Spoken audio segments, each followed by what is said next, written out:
We have a live studio audience. They're back there. You can't see them, but they're there. They're there. All right, so tonight, here's what we're going to do. We're going to play a little interactive trivia. The topics will cover world history, surrounding the Bible, which could be a period of time over 1,500 year stretch. The Bible was written over 1,500 years, more than 40 authors to different audiences at different times. It's not a book. It's a library. And so that's where the questions come from. So you're going to see a lot of geography, history, and some comparative world religion questions in there too. A 10-question round to get things started. The next round we'll do will be like I think a 20-question round. We've got enough questions to last for quite a while. We'll try to keep this to a reasonable amount of time. Let's go ahead. Let's give it a whirl here. 7 people for round 1. You'll see your pin number there in the bottom left-hand corner of the game screen. Here's your question, folks. Who said, "The way of a fool is right in his own eyes, but a wise man listens to advice"? You have a clue on your screen.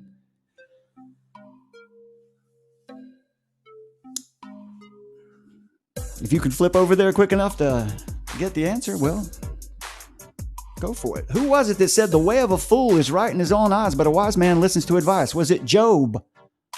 Was it King Solomon? Was it Donald J. Trump? Or was it Jesus Christ?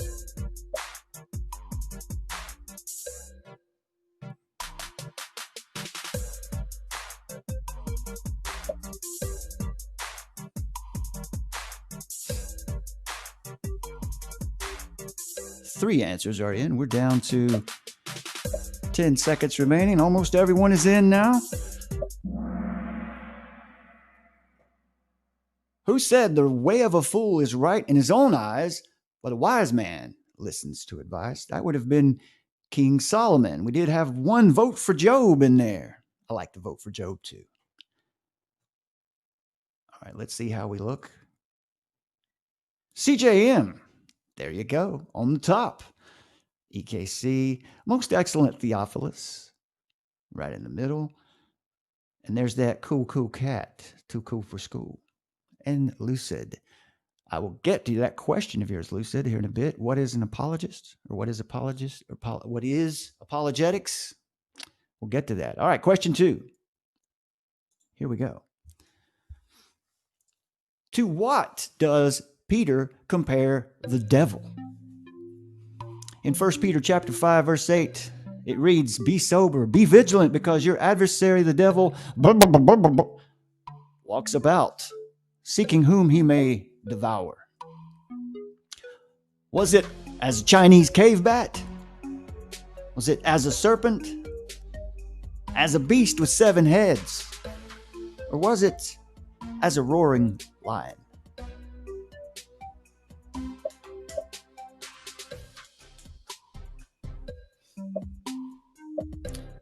Take it easy, Miss Ostrich. I think you have a higher calling tonight. Thanks for dropping in. Everyone is in with an answer, and the answers are dispersed unevenly. 3 correct answers on that one. To what does Peter compare the devil? Well, it's a roaring lion. Let's look at that again. 1 Peter chapter 5, verse 8. "Be sober, be vigilant, because your adversary, the devil, walks or as a roaring lion, walks about, seeking whom he may devour." Now, that would be a King James version verse there. So, but it's still a roaring lion, no matter your text. All right. Where's the crowd? There we go. That's a little better. The crowd was asleep out there. Now, you may have some trouble with your app. You might get booted out. That's not me. That's not us here. That's not Jesse's fault. That's the Kahoot app. Sometimes that happens. Just try to get logged in as quick as you can. Listen, we're not playing for money. We're not even playing for pride. We're playing to learn. So, and it's a lot of fun when you get into it. After we get going, seeing your name up on the board. Come on, people. You know that's fun. So if you get bumped out or something, don't fret too much. All right, here we go. Well, let's look at the scoreboard first. CJM with a firm a firm hold on the top spot. Most excellent Theophilus in second. I'm enjoying that name. I'm enjoying that name out there. Mark of Melb has shown up. EKC, and I know that cool cat, too cool for school. I know who you are. I know what you're up to out there. All right, here we go. Question number 3. Complete this verse from the book of Job. That could be the oldest book in the Bible. So people think. Complete this verse from Job.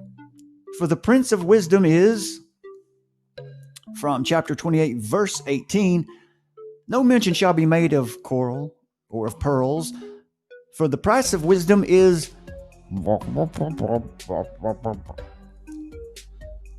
the price of wisdom is not seen. For the price of wisdom is understanding. For the price of wisdom is every precious thing. Or for the price of wisdom is above rubies.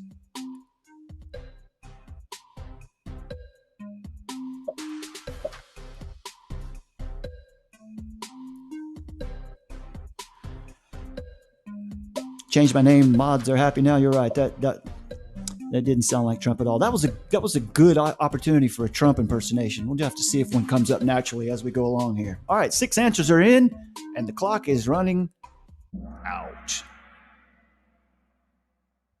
From the book of Job, for the price of wisdom is above rubies. 4 correct answers. 4 correct answers. So far, the studio audience has been, for the most part, on your side. They can get ugly. They can get ugly sometimes, but they get restless as the night goes on. All right, let's get the scoreboard. CJM, most excellent Theophilus is making a run. Theophilus has the highest answer streak right now of 3 in a row. 3, what that means is Theophilus has answered the last 3 questions with the highest score. Quickest. What happened to Too Cool for School? What happened to you? What happened to you, man? Where'd you go? You fell out. Did you go walk the dog? Question 4. Who was the woman David saw bathing herself and he just had to have her? Who was the woman David saw bathing herself and he had to have her? He did some bad things to get her too. Things like murder. Was it Leah? Was it Jezebel? Was it Bathsheba? Or was it Dinah? Or was it Alexandria Ocasio-Cortez?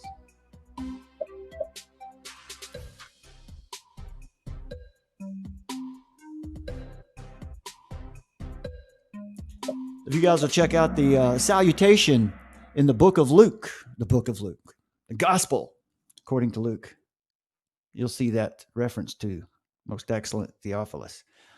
Who was that woman that David saw bathing herself and he had to have her? Well, that was Bathsheba. We got 5 correct answers, and that's worthy of applause.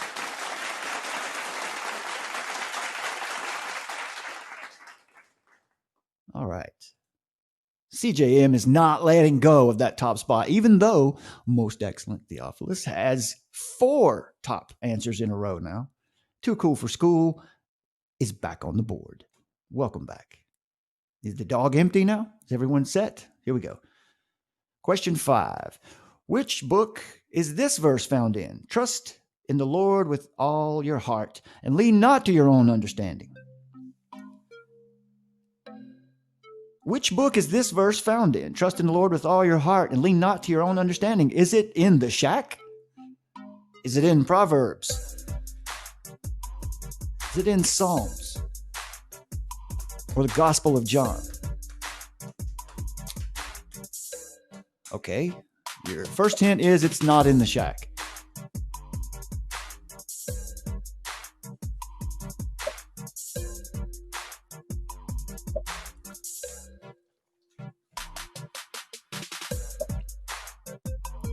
Four answers in, 20 seconds from everybody's in now. Well, we got 6 answers in.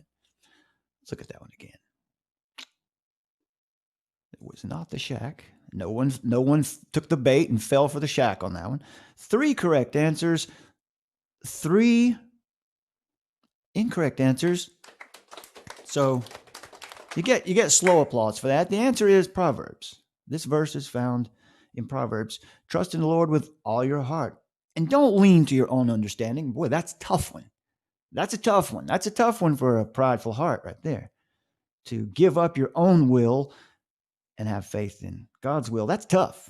That's not easy for somebody who's in the flesh. All right. Theophilus has taken the lead. That's wrong. That's what we want. Theophilus. 5 correct answers in a row.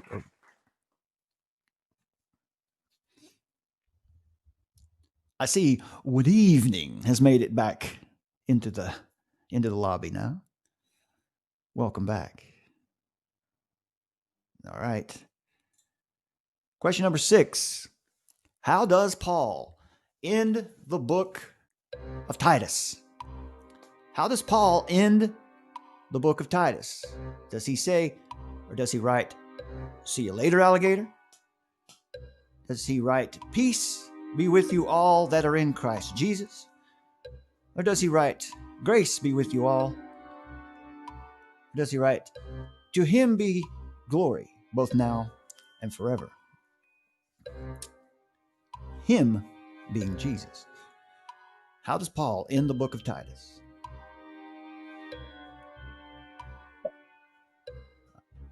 I hear Baptist air conditioning out there. That's this. It's Baptist air conditioning. Or I guess now it's tapping. A lot of people flip into the book of Titus to the last page, which is good because if I caused you to open your Bible, my work is done. All right. How does Paul end the book of Titus? He says, "Grace be with you all." Well, we had one correct answer. That's a tough one, though. That's a tough one unless you've got your Bible app open or your Bible sitting right beside you. That's a tough one. I guess a lot of guesses on that one. But at least no one fell for "See you later, alligator." All right. And the scoreboard looks like Theophilus still in the lead. CJM within striking distance. Good evening. What are you doing? What are you doing? Come on. You're going to have to guess better. Or maybe you should open up that Bible. You got one. I know you have one. Question number 7. Who does God call my firstborn? Higher than the kings of this earth. Who does God call my firstborn? Higher than the kings of the earth. Is that Abraham? Or perhaps it's Jimmy Swaggart? Or was it Moses? Or King David?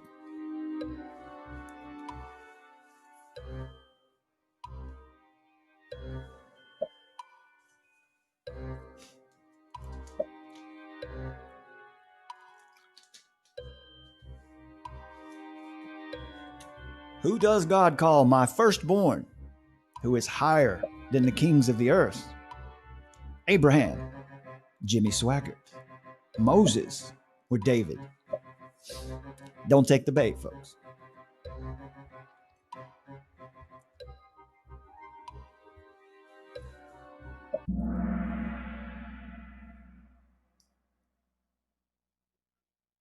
In fact, it is King David.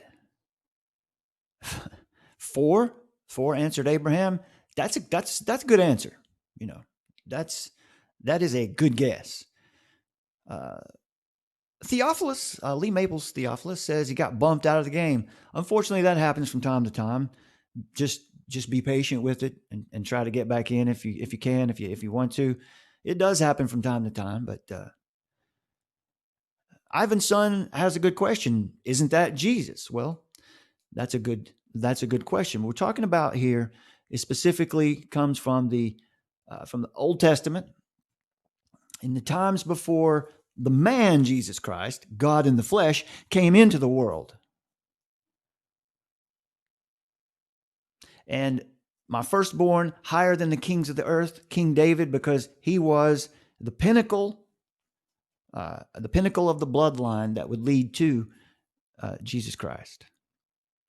Jesus himself being the ultimate in that bloodline. And the scoreboard looks like this. Theophilus still hanging out at the top. CJM, EKC, too cool for school, and Wood Evening. Wood Evening. That's an inside joke between me and Wood Evening. It's silly. You don't want to know. Question number 8. Who answered God by saying, when he asked him, "Where have you been?" And he answered and said, "From going to and fro in the earth, and from walking up and down in it." Who said that? Who answered God when God said, "Where have you been?" Who was it that said, "From going to and fro in the earth, and from walking up and down in it"? Was that Abraham? Was that the Archangel Michael? Archangel Gabriel? Or was it Satan?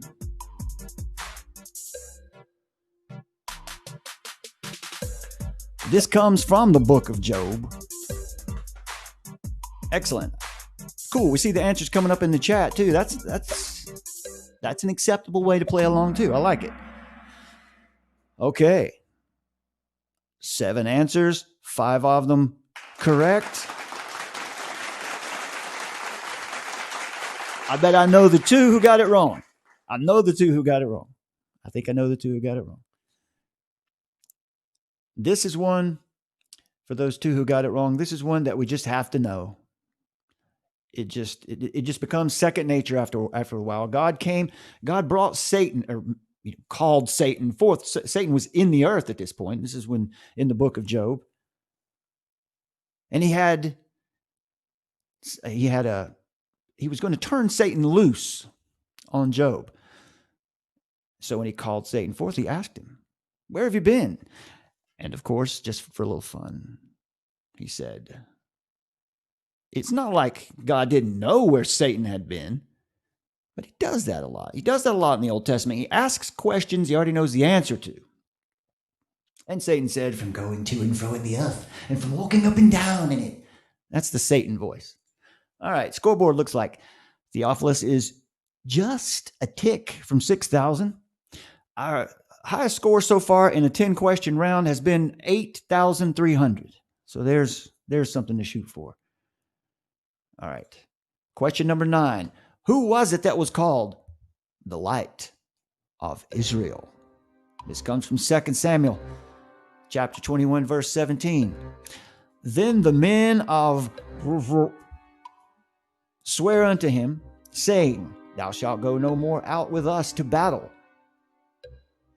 that thou quench not the light of Israel." Who was it that was called the light of Israel? It's from 2 Samuel.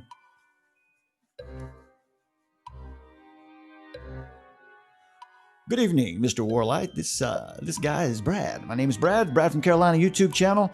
Jesse has kindly given me the reins on his channel for a couple hours tonight. And I would invite everyone to come over if you like this kind of content. Come over and check out the Brad from Carolina YouTube channel. You might be surprised. Was it Benjamin Netanyahu? Is that the right answer? Probably not. 4 correct answers. King David was known as the light of Israel. 2 votes for Solomon. Not a bad guess. It's not a bad guess. All right, coming up on the last question in round number 1, a 10-question round. We're going to go to probably 20-question rounds after this, since everyone's warmed up. We've had our occasions for folks getting booted out. We kind of understand how things work now. Last question of round 1. Well, there's the scoreboard, by the way. Theophilus is on fire. 6,700 points. CJM, close by. Question number 10. Who sang "I Arose, a Mother in Israel"? Who was it that sang "I Arose, a mother in Israel? Was it Esther? Was it Sarah? Was it Deborah? Or was it Demi Lovato?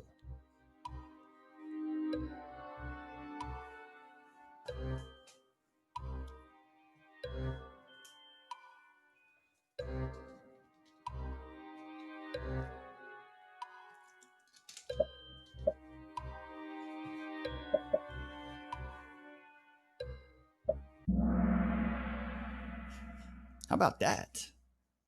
I wonder if I did a Google search for I arose a mother in Israel, does it come back immediately and you see Deborah? Because that's not a question. That's not a question that everyone, even casual Christians are going to just know the answer to right off. That's kind of a deep Old Testament question. It's not deep, but that's excellent to see. 5 correct answers. Well done. Now, let's see. Has CJM? Did she get that one in quick? I'm assuming CJM is she. I think I know who that is. Has CJM come from second place to take over the first spot? Or is it Theophilus?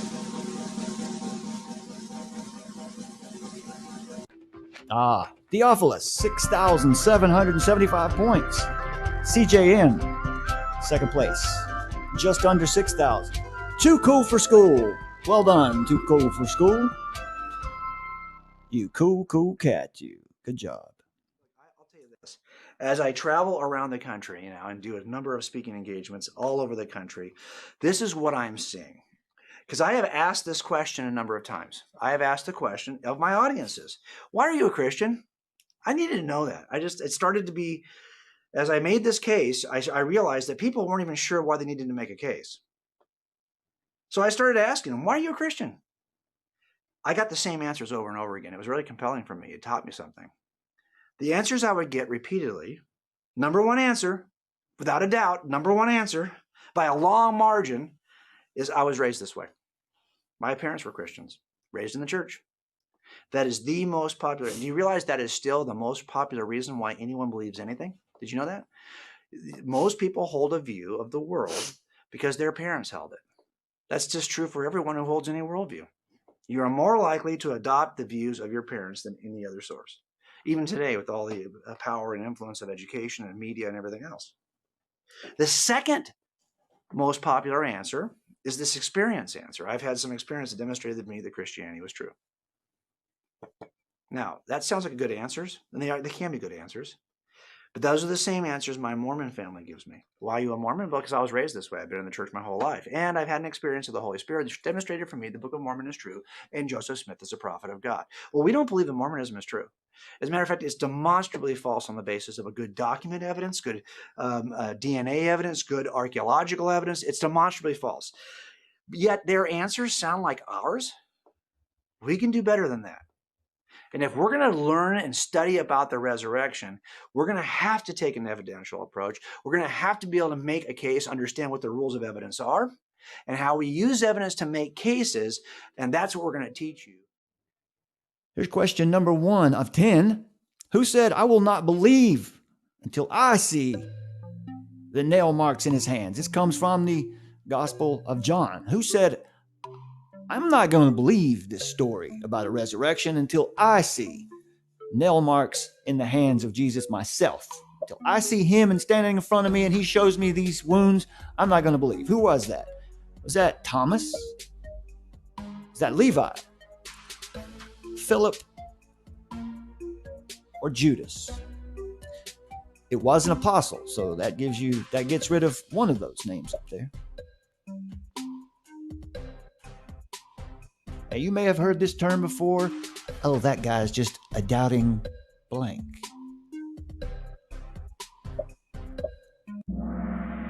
Lots of correct answers showing up in the chat there. All right, so we've got 3 correct answers. Well done. 3 correct answers and 2 guesses. EKC got in there first with this one. Good evening. What are you doing? What are you doing out there? Good evening. All right. CJM, everyone got in there. Sometimes the first question of a round is a little wonky, and when you answer it, the app, we're feeling our way through it. I think if this thing grows and we're able to do this more, you can get a subscription for Kahoot that works a little better. That's a little more streamlined, I think. So we'll see how it goes. But this is fun anyway. All right. Question number 2. Who was the first to preach the gospel to the Gentiles? Interesting question.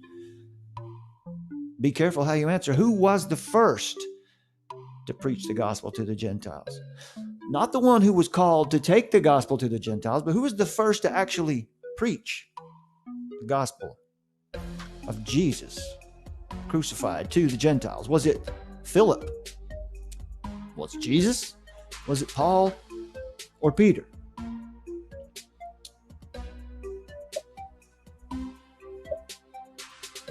I see questions coming in the chat now. We've got some votes for Paul. We've got a vote for Peter. No love for Philip so far.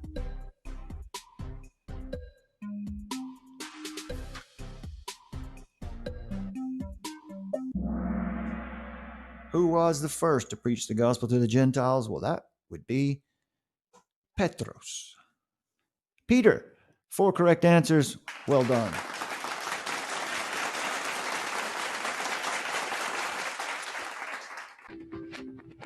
How about that scoreboard?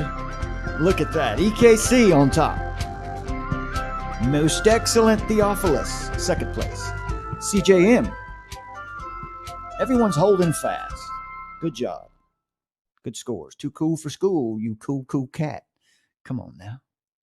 You can guess better than that. Question number 3 of 10. What people carried away the items of brass, silver, and gold from the temple at Jerusalem and took it to Babylon? This is from the book of Jeremiah. What was the name of the people group who carried away the items of brass, silver, and gold from the temple at Jerusalem and took them to Babylon? This was Babylon had conquered Jerusalem, and the slavery, the Israelites went into slavery into Babylon for 70 years. This was the beginning of that. Without saying too much, I'll give the answer away.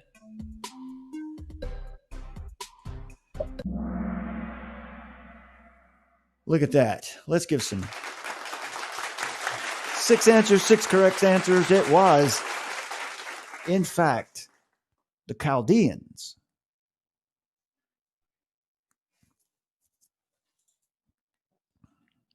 Most excellent. Theophilus is on fire. 3 correct answers in a row. EKC with a slim lead. A slim cushion at the top. We've got a good game going here. Question number 4. How many books are there in the King James Bible? Old Testament and New Testament together. How many books are there in the King James Bible?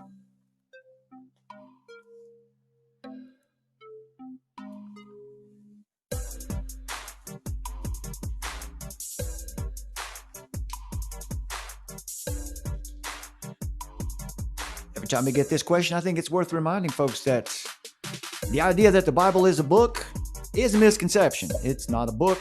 It is a collection of books, of histories,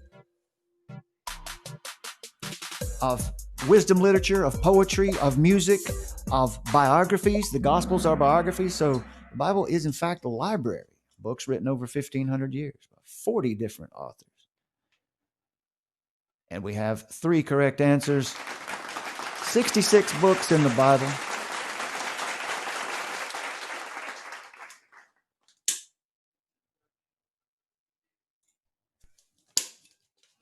CJM with 4 correct in a row. But Theophilus holding fast to the top. Question number 5 of 10. Who did Nebuchadnezzar appoint in charge of destroying all the wise men of Babylon, including Daniel? Who was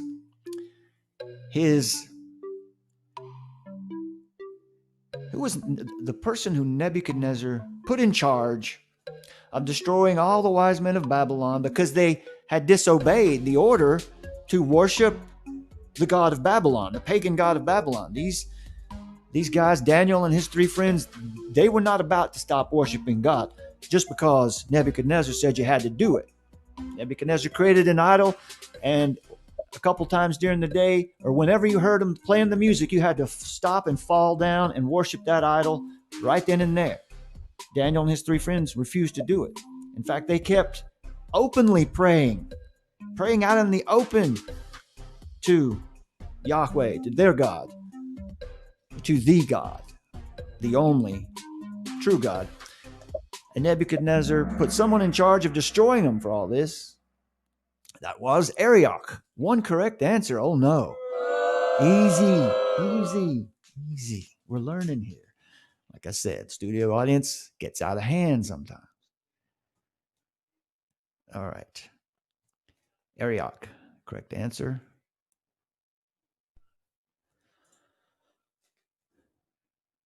Theophilus maintains a very thin hold at the top. You cool cat. And good evening, you folks down at the bottom there. You're looking better. Question number 6 of 10. In Revelation 16:12, what is recorded as happening when the 6th vial or the bowl is poured out? All right, this is a prophecy question, a Bible prophecy question. So in Revelation 16:12, what was it that is recorded as happening when the angel poured out the 6th vial or bowl? Was it that sores came upon all men? Did a great earthquake happen? Was it that the waters became blood? Or did the river Euphrates dry up? There are 7 bowls, so this is the 6th of the 7 bowls to be poured out. These are God's judgment. These bowls represent God's judgment, his wrath. This has not happened yet. This is something that is to come in the future. So these will represent demonstrations of God's wrath.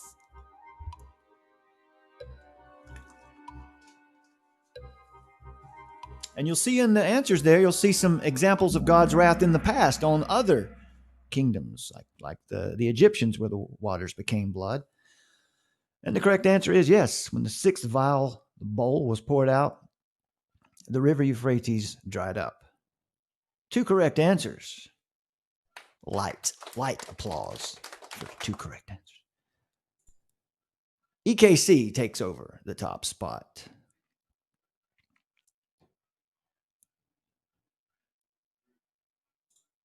Question number 7 of 10. Who decreed that all the world should be taxed? From the Gospel of Luke, who decreed that all the world should be taxed? Was it Julius Caesar? Was it Nero? Or was it Caesar Augustus? Or was it Bernie Sanders?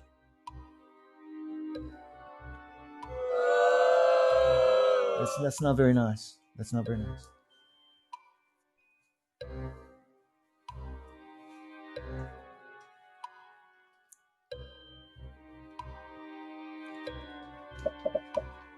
Oh, and the answers come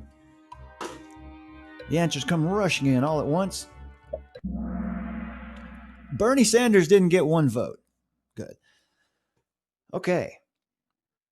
Who decreed that all the world should be taxed? Well, that's part of the Christmas story. You probably hear that every year. Even the mildest of Christians probably know this answer, and it is Caesar Augustus. 1 vote for Julius Caesar. That's a good guess too. That's Caesar Augustus, Julius Caesar. It was one of them Caesars, right?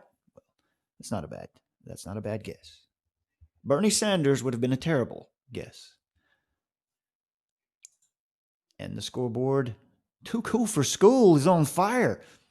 Let's see, with a couple questions left, can Too Cool for School make up the difference between 4th spot and get right up there, maybe into the 2nd spot?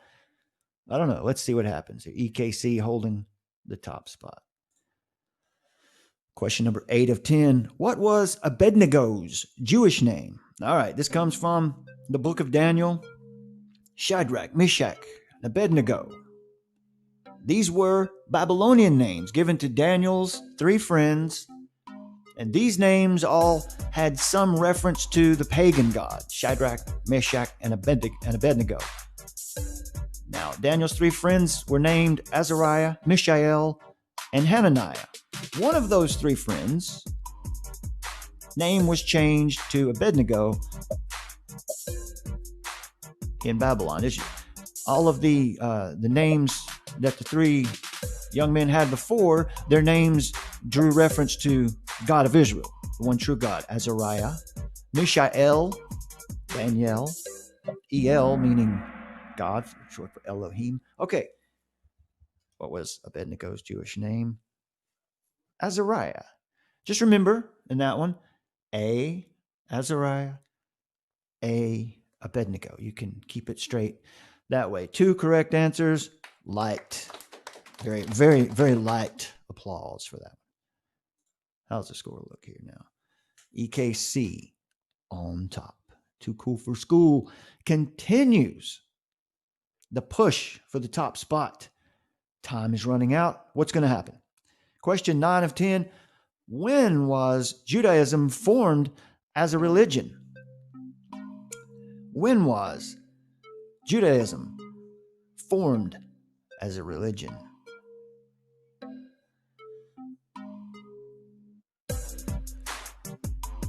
Was it 30 AD? You can cross that one off. Or how about 3500 BC? 560 BC? Or 2085 BC? Your hint is going to be, it's going to be before Christ. You can count on that.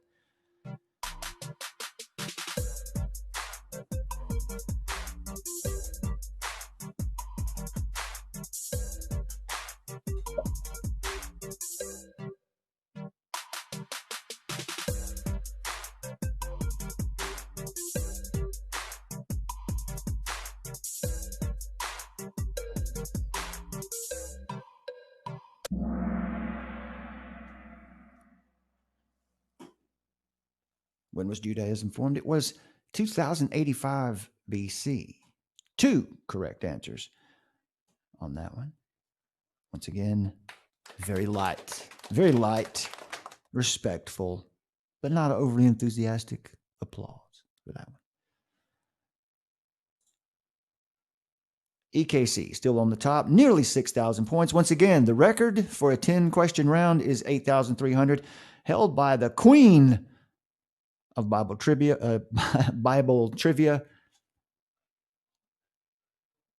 known as Carissa. Okay. Question number 10, last question of this round. Who was it that asked, how can a man be born when he is old? From the Gospel of John, it's the New Testament. Question. Who was it that asked? This is a question that was asked directly to Jesus.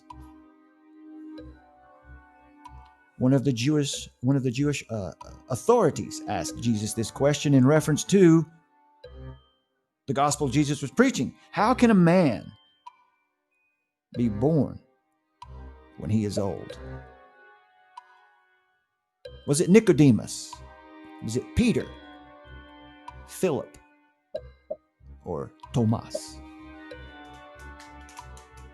I got a feeling folks know this answer. The questions are popping in. 5 answers, 5 correct answers.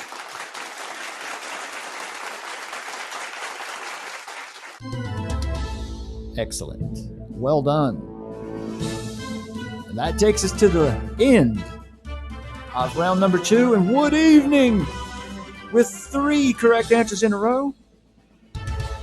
The good news about that for Wood Evening down there, who I think what's actually happening is you're starting to learn things about the Bible. That's what I think is happening there. Because Wood Evening down there has been in some of these trivia games before, so I think stuff is starting to stick. That would be the idea. And our winner for round number 2 is EKC, 6,738 points. Most excellent Theophilus comes in second, 51. And too cool for school, you cool cat, you. Third place. Round 3 coming right up. Hey, is Christianity based on pagan religions? Did Christianity get its start from pagan mythologies? You know, if popular culture likes to make that case. Christianity just came from all those pagan religions. Certainly, it's not true. Well, let's listen. Now, I will tell you that you just mentioned something important. This idea that Jesus is borrowed from, because I was at a comedy club in Hollywood over the weekend. My son brought us out there for a Christmas gift. And so we're sitting in the comedy club. And the comedian it feels like he's probably sympathetic or raised in a Christian environment, although he doesn't call himself a Christian today. And he was talking about a conversation that was occurring between his grandmother, who's 91, and his sister. And his sister said something that he thought was so utterly hilarious, that Jesus never even lived. And he said, and there was no laughter in the audience. Like, it fell flat. Because he said, come on, that's not what we're even talking about here. The question isn't whether he lives, is he God? Okay, he was trying to joke. But for a lot of people in that audience, I think they've been convinced by 15 years now of Zeitgeist, the movie, and all kinds of other people who are out there, Richard Carriers of the world, that maybe there wasn't really a Jesus. Right. So the question is, maybe they're buying into this idea, even though the Bart Ehrman, who's one of the biblical, more well-known biblical skeptics right now, he's written a book about this, making at least a defense for the existence of Jesus, right? Well, why would you need to do that? Because a lot of movement has occurred in critical thinking and skeptical thinking about whether or not Jesus is even a historical figure at all. Now, right. I can tell you so now, does Jesus resemble prior mythologies? Okay, I'm writing a new book, and I've actually gone through now. I looked at every major biblical or a non-biblical deity mentioned in anything from the beginning of humans, okay, all the way through the Roman Empire. There's a ton. That took about 4 months to go through them. And I read every mythology deeply, looking for similarities. I wanted to know every single possible, and I wrote them all out. I discovered there's 15 similarities between all the mythologies and the story of Jesus. Not that everyone shares all 15. They don't. But there are 15, and all of those similarities are the things that you would expect your God to do. So if you say, hey, our God, he appeared in a miraculous way. Okay. Everyone's God appears in a miraculous way. Right. Is it a virgin birth? No. But it's a miraculous way. You're going to call that a similarity? Really? Like we stole that? I don't expect God to show up somehow that's different than just Joe next door showing up, right? Oh, am I our God so we can work miracles?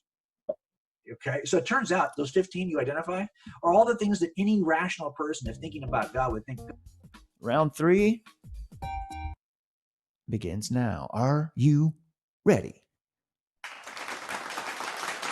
Who was it that accused Jesus of having an association with Beelzebub? Who was it that accused Jesus of blasphemy? Said, certainly you must be of the devil out here working these acts and doing it on the Sabbath? Are you kidding me? Who accused Jesus of an association with Beelzebub? Was it the Pharisees? Was it the Levites? Was it the Samaritans? Or was it the chief priests? This comes from the Gospel of Matthew.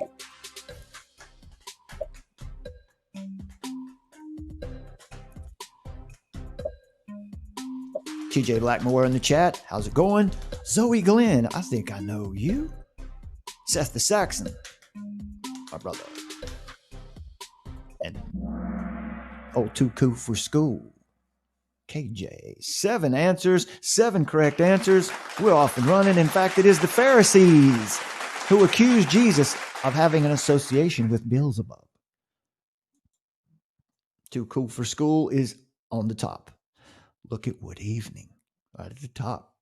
Theophilus, EKC, and CJM, they were just chilling on that one. I expect to see them vault to the top. But I'm holding out hope for What Evening and you cool cat. Second question, in the book of Revelation, what happened when the first angel blew his trumpet? All right, we're back to prophecy again. Revelation being a prophetic book. In the book of Revelation, what happened when the first angel blew his trumpet? Was it a darkening of the stars? Was it a flood? Was it an earthquake? Or was it hail and fire? You see, in the book of Revelation, events occur in backwards. Time plays out in reverse in the book of Revelation. And the reason for this is book of Revelation is a future. It's a prophetic book. As you're sitting when the book of Revelation was delivered, and from our perspective, we're looking back at Jesus coming into the world, dying and being resurrected. Everyone in the Old Testament was looking forward to Jesus. So prophecy in the book of Daniel happens in chronological order. Revelation, it's turned around the other way because we're looking backwards, back in time. Okay, in the book of Revelation, what happened when the first angel blew his trumpet? 4 correct answers. Well played. It was hail and fire. That, once again, from the book of Revelation. Good evening is on top. How about that? Well done. Question number 3. What queen of Persia was replaced by Esther? Little Old Testament action for you here. Book of Esther, as a matter of fact. What queen of Persia was replaced by Esther?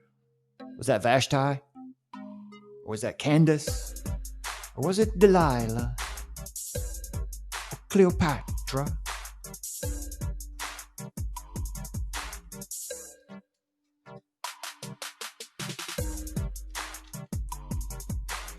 We're in round 3 right now. Anyone who may be dropping in on the Jesse Spots channel wondering what in the world is happening over here on Jesse's channel tonight. This is interactive trivia. I am Brad, your host from the Brad from Carolina YouTube channel, and this is Armor of Truth Trivia, something we do on my channel quite a bit. I would appreciate just give me a sub over there if you don't mind. It's a big help. What queen of Persia was replaced by Esther? It was Vashti. I think some folks are catching on out there. Good evening. At the top, CJM with 3 correct answers in a row. Looks like the leaderboard has been turned on its head. All right. Question number 4, round number 3. Who was responsible for raising Esther after her parents had died? Who took over raising Esther after she lost her parents? Was that Mordecai? Was that the prophet Daniel, Josedek, or Eli? So for those of you joining in, my name is Brad. I have the Brad from Carolina YouTube channel.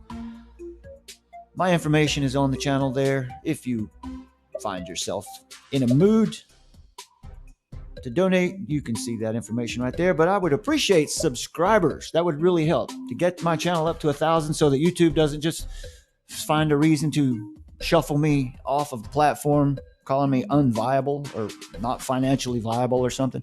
They can do that. So getting to 1,000 subscribers is important for that reason, and I would appreciate your help if you're willing to do it. All right. Who was responsible for raising Esther after her parents had died? That was Mordecai. That's a very Jewish name, right? Mordecai. 4 correct answers. Excellent. Look at that. EKC has come from the cellar to the penthouse. Too cool for school. Still in the ballgame. CJM holding up the middle. Everyone's right there together. This is like coming down the back stretch and there's 5 cars bunched up together. You don't know who's going to win this one. Question number 5 of 10 in round number 3. How many gods does Buddhism, how many gods are worshipped in Buddhism? Now, here's how you answer this question. Is Buddhism a monotheistic religion, a polytheistic religion? Is it both or neither? So, your answer is going to be either monotheistic or polytheistic. Does Buddhism worship one god or many gods? I'm going to give you a 50-50, like on Who Wants to Be a Millionaire? So there's your 50-50. Buddhism worships one god, monotheism, or many gods, polytheism. So this is one of the comparative religions, one of the world religion questions that I promised you would be in there.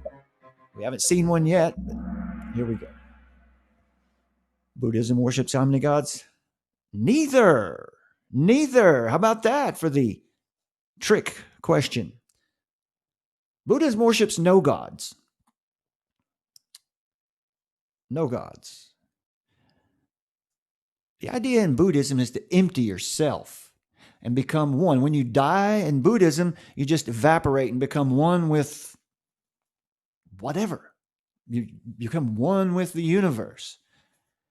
You know, Jesus Christ said that for all those who will submit and follow him and worship God, there is a mansion, there is a life, there is a world, there is a life in a body, a glorified body that you will live in for eternity. That sounds like a much better answer to me than I just evaporate into the universe. That's Buddhism. Another idea of Buddhism is to empty yourself. The idea in Christianity is accept Jesus Christ and you're indwelt with the Holy Spirit. You're filled with the Spirit. So that's very different outlooks. All right, so EKC at the top, too cool for school, nibbling at the heels. Question 6 of round number 3. We're going 4 rounds at least. What answer did the Pharisees give when asked where John's baptism came from? When the Pharisees were asked, where has this baptism from John the Baptist, where has it come from? Where have you got this authority? What answer did the Pharisees give when they were asked this question? Where did John's baptism come from? This comes from the Gospel of Matthew. Did they say it came from men? Did they say, we don't know? Did they say it came from heaven? Or did they say it came from earth?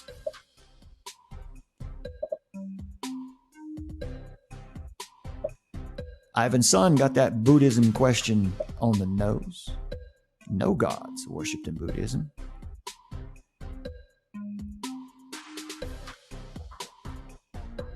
Thank you, folks, for joining in tonight. Being patient with me here as I take over the Jesse Spots channel for a couple hours. In fact, the answer was, we don't know. They tried to figure out, where did John get his authority to baptize from? They didn't know. EKC at the top. Now, EKC has 6 answers in a row, 6 top correct answers in a row. Moving right along. Question number 7 in round number 3. Who described himself as an Israelite of the seed of Abraham and of the tribe of Benjamin? In other words, this man was a Hebrew of Hebrews, a man who could trace himself, or said he traced himself right back to Abraham and was a member of the tribe of Benjamin. In other words, this man had a lot to lose when he began to follow Jesus Christ and preach the gospel. He gave all of that. He set all of that aside to humble himself. Was that Saul of Tarsus? Was that Jacob?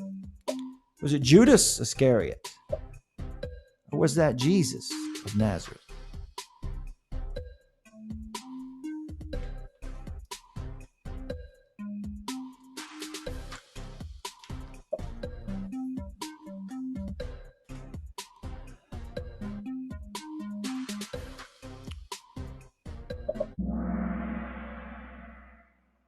Indeed. 5 correct answers for Saul of Tarsus. Yeah, that was Saul. Saul of Tarsus, who was a persecutor and murderer of Christians, who had an experience on his way to Damascus that changed his life forever, which is the example of how we can see someone can be a detestable murderer, perhaps even a war criminal. That's the kind of person we're talking about with Saul of Tarsus, who became the Apostle Paul. When you have that encounter with Jesus, everything changes. And the scoreboard says EKC. Look at this. EKC's up at the top. EKC is threatening that record of 8,300 points as the record so far for a 10-question round. All right, here we go. Question 8 of 10. Elijah stayed with a widow in this city. Elijah stayed with a widow in his travels. What city was it that Elijah stayed with the widow? Was it in Sidon, Bethlehem, Zarephath, or Jerusalem?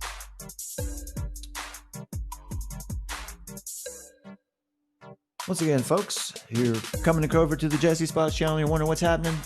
Hi there. My name's Brad. I'm from the Brad from Carolina YouTube channel. I will give you an introduction of what goes on my channel after this round, and you can see for yourself whether it's something you're interested in or not.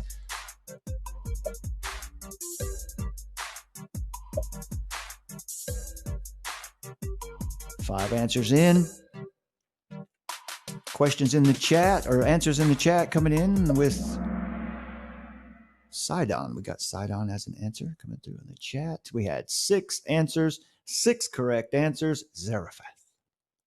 Well done, folks. Look at that. EKC could almost certainly take the record for highest single round score. 10 questions, single round score, sitting at 8,229 points right now. Very proud of Wood Evening, who's down there with 5,700 points. Everyone's had a good round here.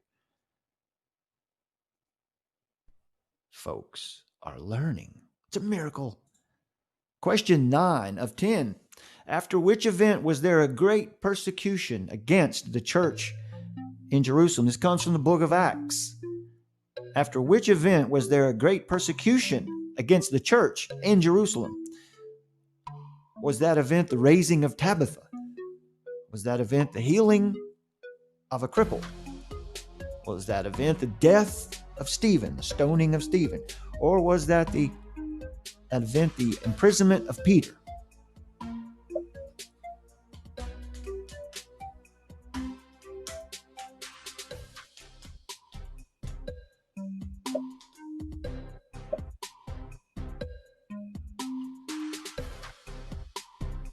Answers flowing in slowly. I turned myself off, didn't I? Here we go. Hi, I'm back. I don't guess anybody missed seeing me there for that round, did they? 3 correct answers. It was after the death of Stephen that a great persecution came against the church in Jerusalem. So that's 9 questions out of the way in round 3, and EKC has now taken the lead. Holds the record now for a single round score, a 10 question single round score at 9,345 points. Everyone with strong performance here in round 3. Isn't that interesting? Last round we struggled to get to 5,000 or 6,000, I think it was. Look at this. I think we've had a lot of New Testament questions in this round. All right. Question number 10. Last question, round number 3. How high will EKC take his new record? Where was Paul when he wrote the book of Colossians? Where was the Apostle Paul when he wrote the book of Colossians? Was he out in the desert? Was he in the temple? Was he in prison? Or was he out on the Mediterranean in a ship?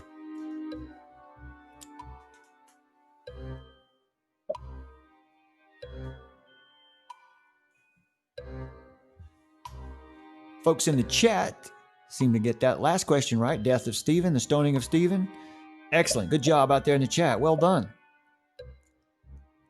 Sometimes if Kahoot app doesn't work out, something goes sideways and we can't use it, what we'll do is ask questions and play boys versus girls. And first answer in the chat, male or female, that team or that side gets the points. We've got all kinds of contingencies here we can play with. Even phone calls, we have folks call in and play one round yourself live. Where was Paul when he wrote the book of Colossians? Well, he was, in fact, in prison. Now, we have a record on our hands. How high has EKC taken it?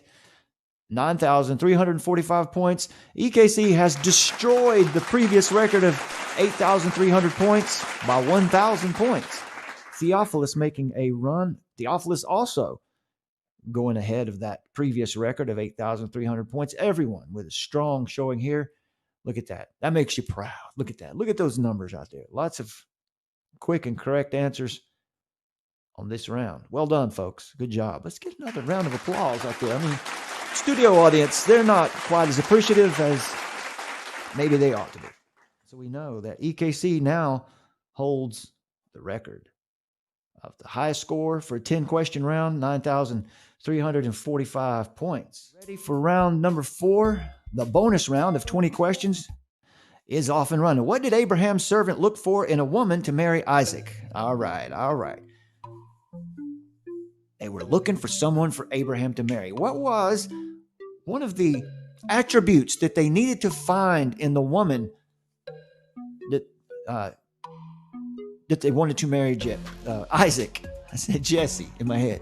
What did Abraham's servant look for in a woman to marry Isaac? Was it a woman with a certain birthmark? Was it a woman with red hair?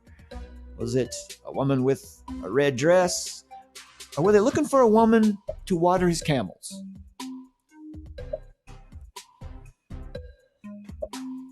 Thank you for subscribing, Tracy O. I appreciate that. Yeah, Tracy. Tracy says in the chat, I prefer shorter videos and a decent live stream. Can't watch 3-hour live stream. I said, I understand. Yeah, so that's what I do. There's a playlist on my channel called Short Films on the Faith. You might enjoy that. Short Films on the Faith. Check that out sometime. There's apologetics content and general information. What did Abraham's servant look for in a woman to marry Isaac? One to water his camels, of course. I mean, when, as a parent, when you're looking for someone to marry your child, you want to find someone who can water their camels. So 4 correct answers. That's an obvious answer, right? Who cares about a birthmark or a red dress or red hair? I have no problem with red hair.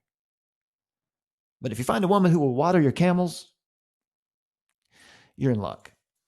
All right, folks. CJM. Out to an early lead. Let's keep it moving fast. Question number 2 of 20. Who compared false teachers with wandering stars? All right, folks. Who was it that compared false teachers with wandering stars? Was it Jesus? Was it John? Was it Jude? Or was it Peter? And I've just included for you, just for the fun of it, an example of one of those wandering stars, one of those false teachers out there preaching the law of attraction with a mask of Christianity on his face. Mr. Joel Osteen, beware. Your adversary, the devil, walks about like a roaring lion, looking whom he may devour. And there's one of them. I got 6 answers in so far. 5 correct answers. Who compared false teachers with wandering stars? Why, of course, that was Jesus' brother Jude in a short book of the New Testament. CJM is on top. Question 3 of 20. The Sermon on the Mount teaches us that sin can involve what? From the Gospel of Matthew, the Sermon on the Mount teaches us about sin. That sin can involve your words, or your actions, or your thoughts, or sin could involve all of the above.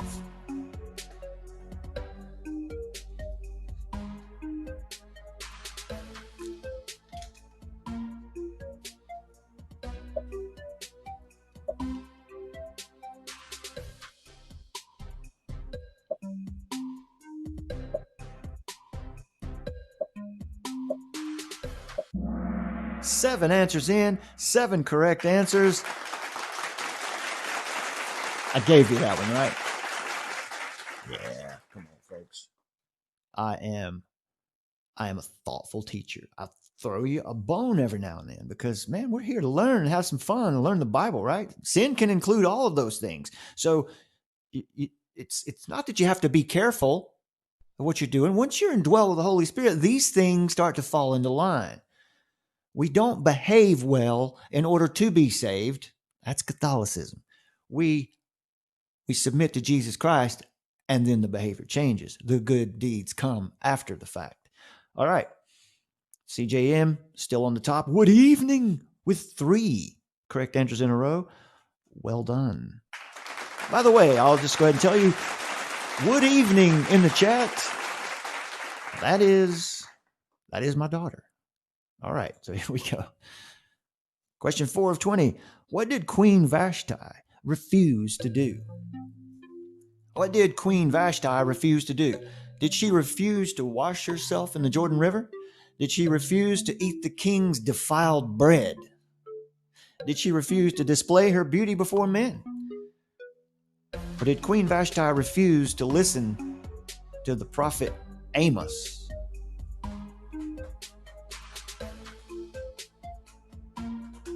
I ain't eating your defiled bread, brother.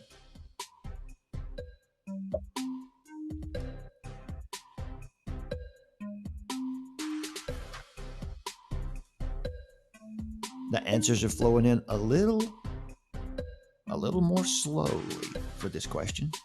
What did Queen Vashti refuse to do?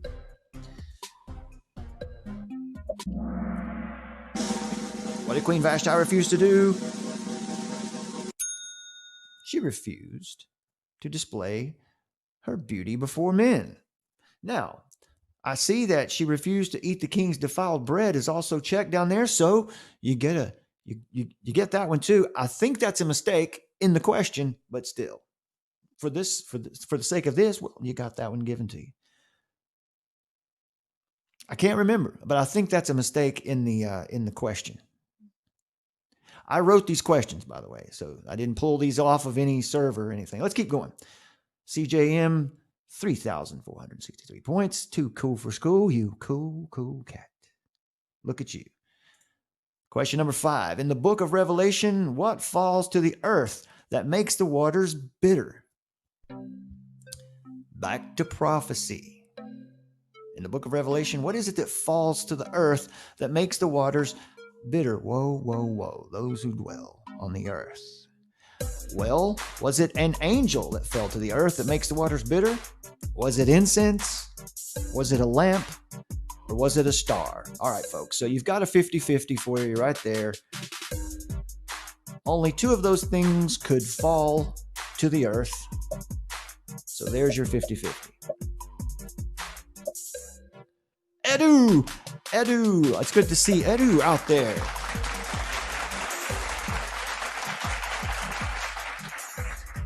That's a good point, Edu. Maybe she did refuse to eat the king's defiled bread. It's good to see you, man.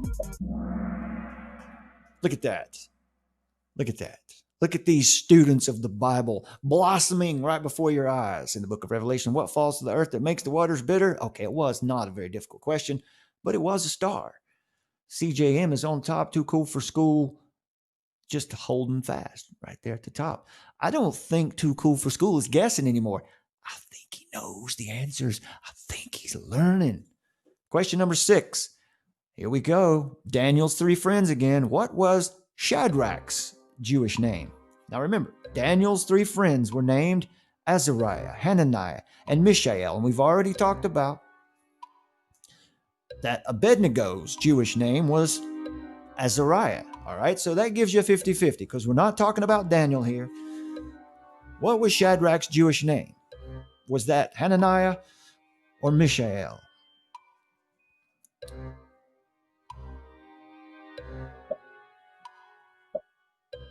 And the folks in the chat on that last question coming in unison with a star.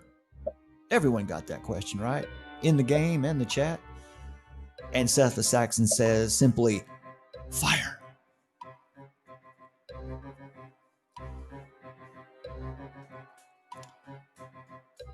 That's right, Garland. Some of these questions, especially when you're coming from the Old Testament, they can get kind of difficult. Okay, what was Shadrach's Jewish name? It was Hananiah. That was his Jewish name that honored God. And when they came to Babylon, they were all given names to honor Marduk, or the pagan god. Okay, CJM is on top. There's Edu in the house with the only one to employ an emoji tonight. Let's give him a round of applause for that. Edu coming at us from the other side of the globe. Question 7 of 20. What answer did the Pharisees give when asked? Oh, we've got a repeater here. All right, so here's a freebie. Sometimes on a bingo card, you get a free space. That's what this is. This one came up earlier. I didn't pull it out of the question pool. I missed this one. So here's your free space. What answer did the Pharisees give when asked where John's baptism came from? Freebie. This comes from the Gospel of Matthew.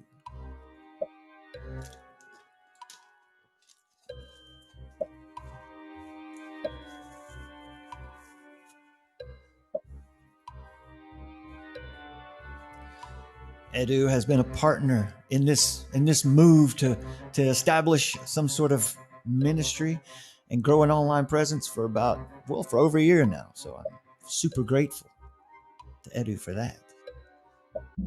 All right. And the correct answer is the Pharisees said, we don't know where this baptism, where he gets this authority.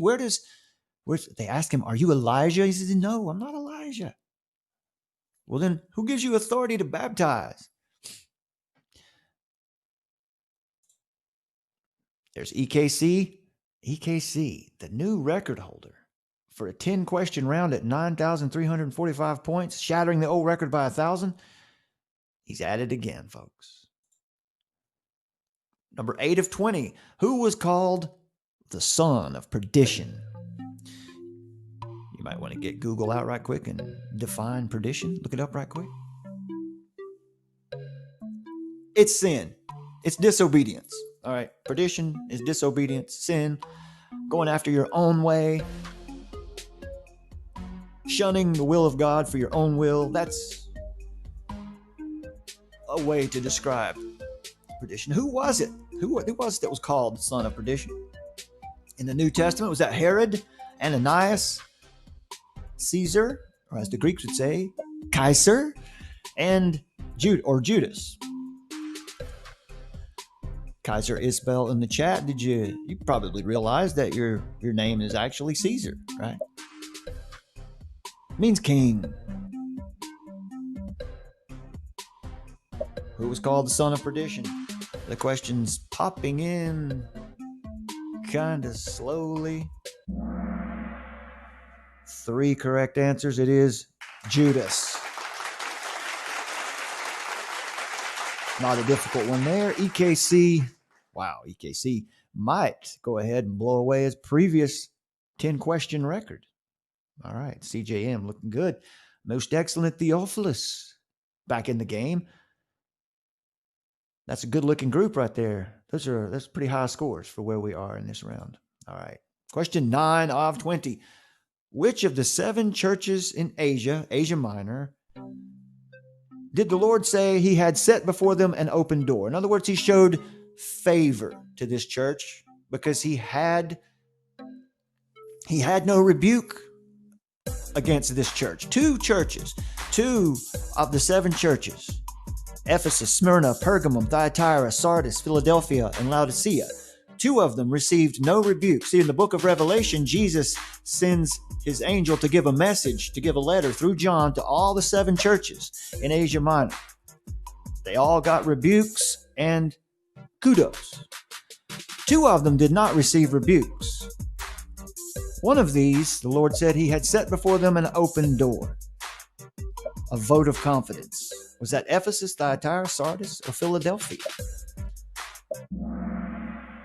In fact, the church of brotherly love, Phila, love, Delphia, brother. 4 correct answers. Beautiful, beautiful. Well done. All right, EKC with 8,178 points after 9 questions. Not going to be able to take over that 10-question round, but 10-question record, but a very formidable score nonetheless. Question 10, halfway through round 4 of the bonus round. Who deserted Paul because he loved this world? This comes from the letter known as 2 Timothy. Who deserted Paul because he loved this world? Was that Titus? Was that Luke? Was that Erastus? Or Demas?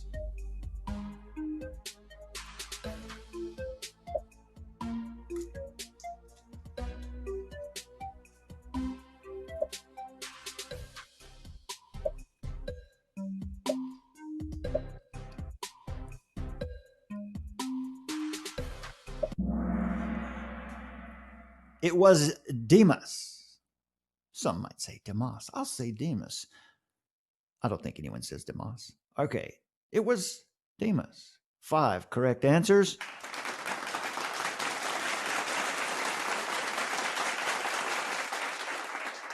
EKC has done it, folks. EKC has done it. He has once again overcome the previous 10-question record, which was his own, just broke it in the last round for a new record of 9,389. CJM comes in there and breaks what was the previous record as well. Look at these scores.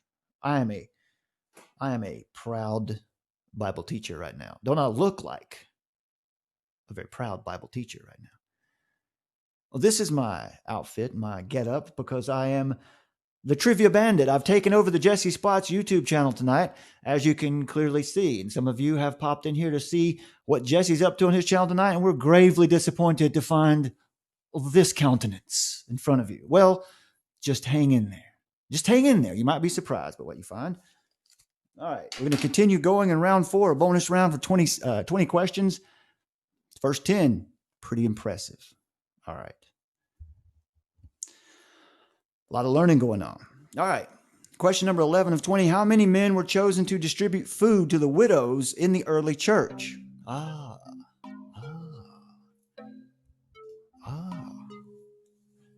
many men were chosen to distribute food to the widows in the early church? This comes from the Acts of the Apostles.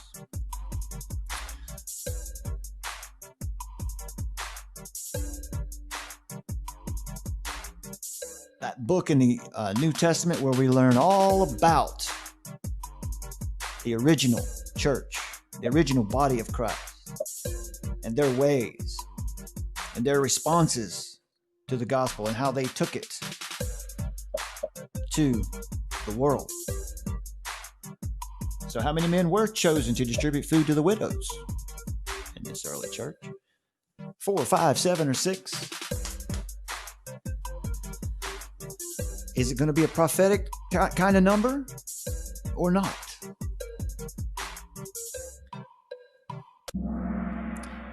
Seven is usually a safe guess. If you're not sure, 7 is the divine number. All right, so there's 3 correct answers. Studio audience hanging in there with us tonight.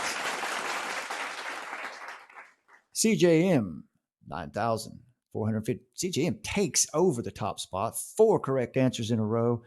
Here we go.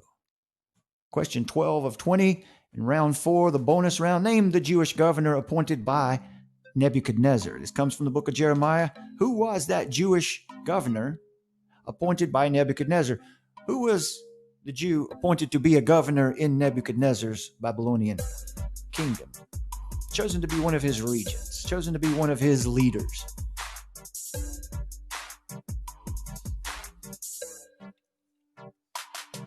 Was it Jeremiah, Tirshatha, Zerubbabel, or Gedaliah?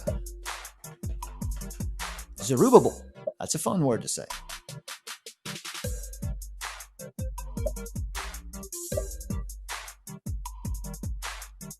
Answers are dropping in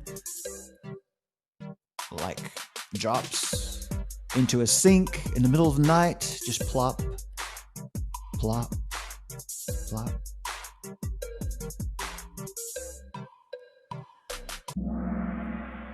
Three. Nobody got on this one. It is Gedaliah. Easy. Back there. They get out of hand sometimes. All right. Everyone kind of holds their place. Edu's climbing the board.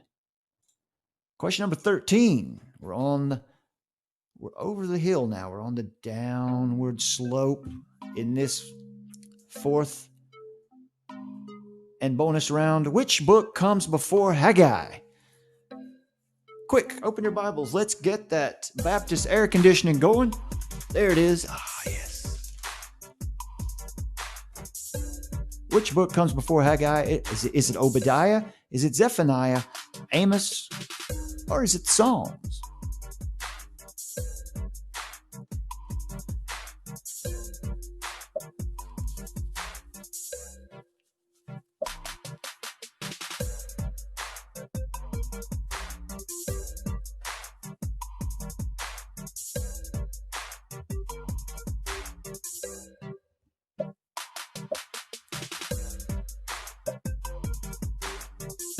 Plop, plop, plop. 4 correct answers. It is, in fact, Zephaniah.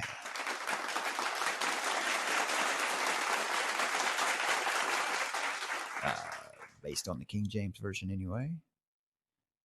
CJM has broken the 10,000 point mark. All right. Behind me, as you can see here, is a book called Game of Gods. I don't get anything for saying this. I just think this is a book that folks might want to spend some time with. It's a thick one. It is by Carl Teichrieb. He is a Canadian author, Christian, and he embedded himself in some of these cults, like Burning Man, things like that. He embedded himself in there for a few years, embedded himself in the United Nations globalist movements. He went to their meetings. He took notes. He learned what he could about it. And then he came out and he wrote this book. And this tells you everything that's going on inside those movements. And it also helps you to understand how you might be able to reach someone who is caught up in that. But that is a resource. That is an encyclopedia on current New Age goings on. Okay. Question number 14. Which of these creatures is not associated with John the Baptist? All right, so John the Baptist is described in the Gospel of John as wearing, well, I don't want to say how he's described. I'll give the question away. He's just described a very specific way. All of these elements are in his description except for one. Which one of these is not an element of how John the Baptist is described in the gospel?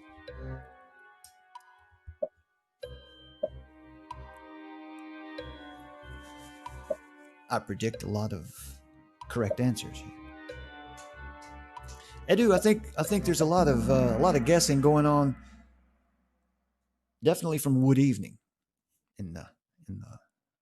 but Wood Evening has learned. I've seen some learning going on. Which of the creatures is not associated with John the Baptist? Well, everyone knows this. He wore a hair shirt, camel hair shirt. He ate locusts and honey for his meat or for his food. No ravens in that description. CJM is holding on. EKC, look at these scores. These scores are impressive. Question number 15 of 20. Whom did Jesus call the bridegroom? This comes from the Gospel of Matthew. Who did Jesus call the bridegroom? Now, he's referring to the feast, the wedding feast, where I better not say anymore. I'll give the question away. Did he say that he was the bridegroom? Was that himself? Or was the church the bridegroom? Or was Peter the bridegroom? Or did he call John the Baptist the bridegroom?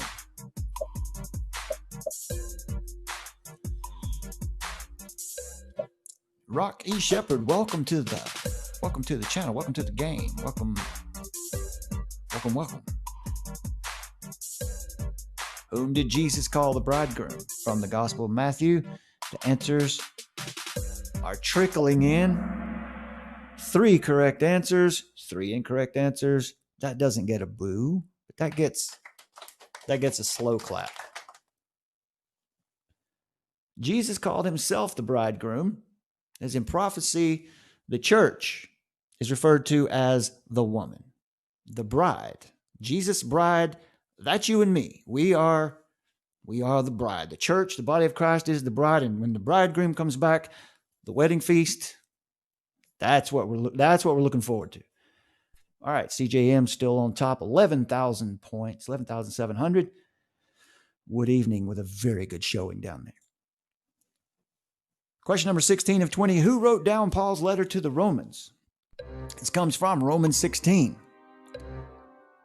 Who was it that actually wrote down Paul's letter to the Romans? Paul dictated it, but who wrote it down? Now, these names are very fun. Was it, let's do them in order. Was it Secundus? Was it Tertius? Was it Quartus? Or was it Quintus? That is 2, 3, 4, and 5. Greek. Those are fun names. If you're a young family out there and you're thinking about having children, I suggest that if you're going to have a boy, I suggest Tertius. I suggest Tertius as a name to consider for your as of yet unborn child. Tertius, or maybe Polycarp. Polycarp's always a good one too. How about Polycarp, Tertius, and then your last name? That's what I can offer you tonight. Well, there are no correct answers.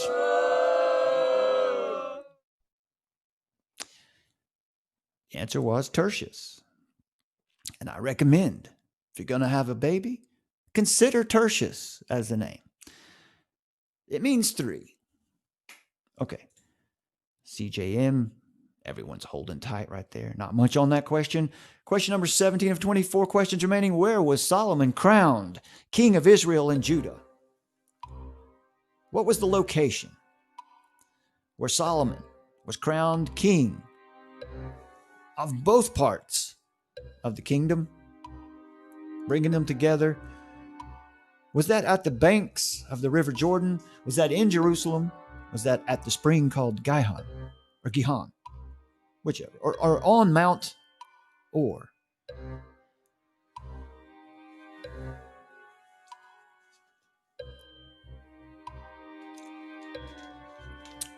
The media on your screen, the picture is a hint. This is a picture of the place where Solomon was crowned king of Israel and Judah, uniting both parts.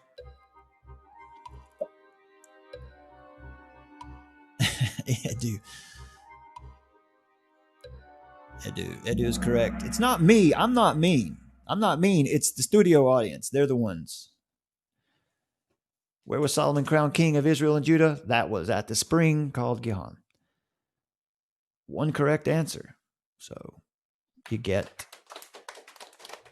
slow claps for that. Question number 18 of 23 questions. We're running down to the wire. Who prophesied that the Lord was coming with thousands and thousands to judge everyone? This from the letter of Jude in the New Testament. Who was it that prophesied the Lord was coming with thousands and thousands to judge everyone? Was that Elijah, Methuselah, Noah, or Enoch?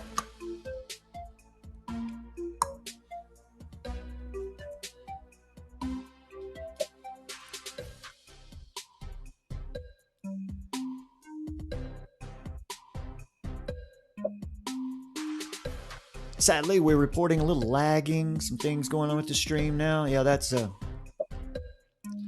we've done pretty good to get through 2 hours without the whole thing being shut down completely. So, and the answer is Enoch. Enoch was the one who prophesied the Lord was coming with thousands and thousands to judge everyone.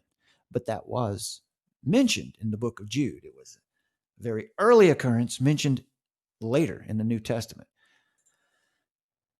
Everyone's holding right where they are. Everything had changed as we got to the second half of round 4 here. Everything seemed to change. I think people seem to like the shorter rounds a little better.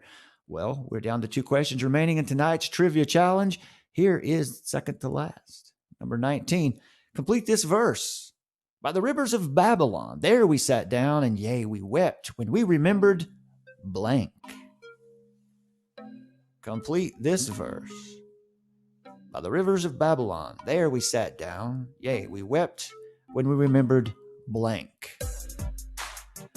Yeah, so I think the reason that folks are having the scores are less impressive here in the second half of round 4 is because we're getting lagging problems on the stream.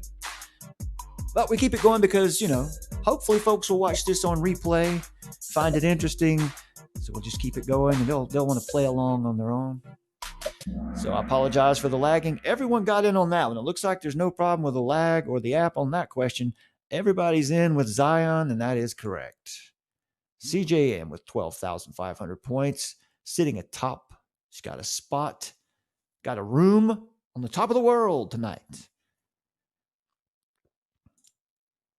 Last question of round 4. Name the palace of King Ahasuerus mentioned in the book of Esther. Name the palace of King Ahasuerus that was mentioned in the book of Esther. Was that palace called Shushan? Was it called Peran? Was it called Syriac? Or Shechem? Those are fun to say, you gotta say. Shushan, Peran, Syriac, or Shechem. Name the palace of King Ahasuerus mentioned in the book of Esther. Yeah, these are deep Old Testament questions. If we get to do this again sometime, I think we'll get some New Testament, some life of character, the life of Jesus Christ, things like that. We've got those questions here. I don't pick the questions as they come. They just come up randomly, and they've been tough here as we've gone down to the wire. And it was Shushan. The palace was Shushan. 1 correct answer. But let's just come on. Let's just be high.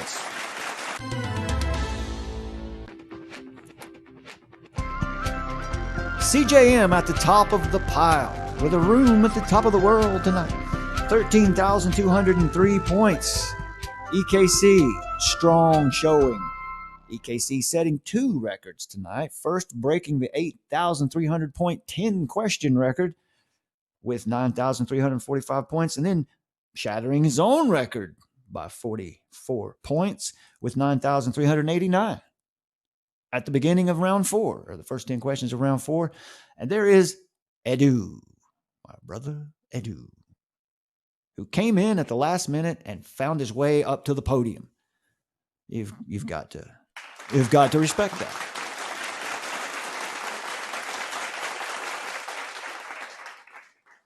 Okay, my friends, I would like to thank you all for showing up here tonight. I hope you guys have enjoyed this. God bless you, my friends. See you right here, or wherever I see you, I'll see you there.